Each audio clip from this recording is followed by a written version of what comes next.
স্রেফ রাজনৈতিক সমঝোতার ফাঁকা গুলি ও দলিল নয়, অবশ্যই এর আইনি ভিত্তি থাকতে হবে। জুলাই সনদ বাস্তবায়ন আদেশের খসড়া দেখেই এনসিপি স্বাক্ষরের বিবেচনা করবে, এই ছিল আমাদের অতীত বক্তব্য। আমরা লক্ষ্য করেছি এনসিপির আপত্তিহীন অবস্থানের ধারাবাহিকতায় গতকাল জাতীয় ঐক্যমত্য কমিশন সরকারের কাছে জুলাই সনদ বাস্তবায়নের রূপরেখা সুপারিশ করেছে। আমরা মনে করি জুলাই সনদের আইনি ভিত্তি নিশ্চিত করার লক্ষ্যে এনসিপির অবস্থানের ফলেই এটা সম্ভব হয়েছে। পাশাপাশি আমরা ঐক্যমত্য কমিশনের ঐকান্তিক প্রচেষ্টাকে সাধুবাদ জানাই। দুই ধরনের সংস্কারের জন্য স্বতন্ত্র বাস্তবায়ন রূপরেখা কমিশন পেশ করেছে। সংবিধান সম্পর্কিত নয় এমন সংস্কার সাধনের লক্ষ্যে প্রজ্ঞাপন ও অধ্যাদেশের খসড়া কমিশন সরকারের কাছে সুপারিশ করেছে। আমরা মনে করি কাল বিলম্ব না করে অতি সত্বর এই সংস্কার প্রস্তাব সমূহ বাস্তবায়নের উদ্যোগ অন্তর্বর্তী সরকার নিতে হবে। তবে অন্তত 48টি সংস্কার প্রস্তাব সংবিধান সম্পর্কিত। এই সংস্কার সমূহের বাস্তবায়নের রূপরেখা নিয়েই এতদিন আলাপ আলোচনা চলছিল। সংবিধান সম্পর্কিত এই সকল সংস্কার বাস্তবায়নের নিমিত্তে কমিশন দুটি স্বতন্ত্র খসড়া সুপারিশ দিয়েছে।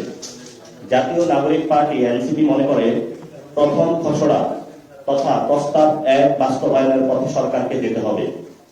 কারণ এখানে 8-এর উপধারায় বলা হয়েছে নির্ধারিত সময়ের মধ্যে সংবিধান সংস্কার পরিষদ কার্য সম্পন্ন করতে না পারলে সংস্কার বিল পরিষদ কর্তৃক গৃহীত হয়েছে বলে ধরে নেওয়া হবে।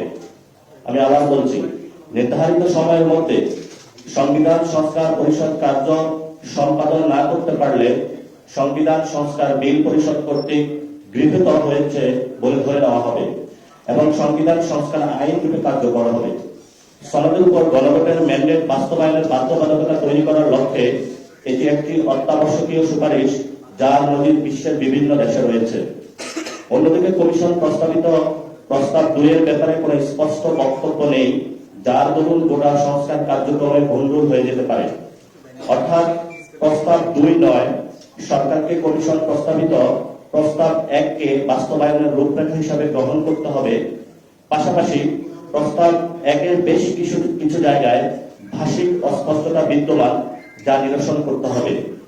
যেমন 8 ক ধারায় বর্ণিত আগামী নির্বাচিত সভা সংবিধান সংস্কার বিষয়ে গাঠনিক ক্ষমতা প্রয়োগ করিতে পারিবে নয়, করিবে এমন শব্দ আমরা চাচ্ছি।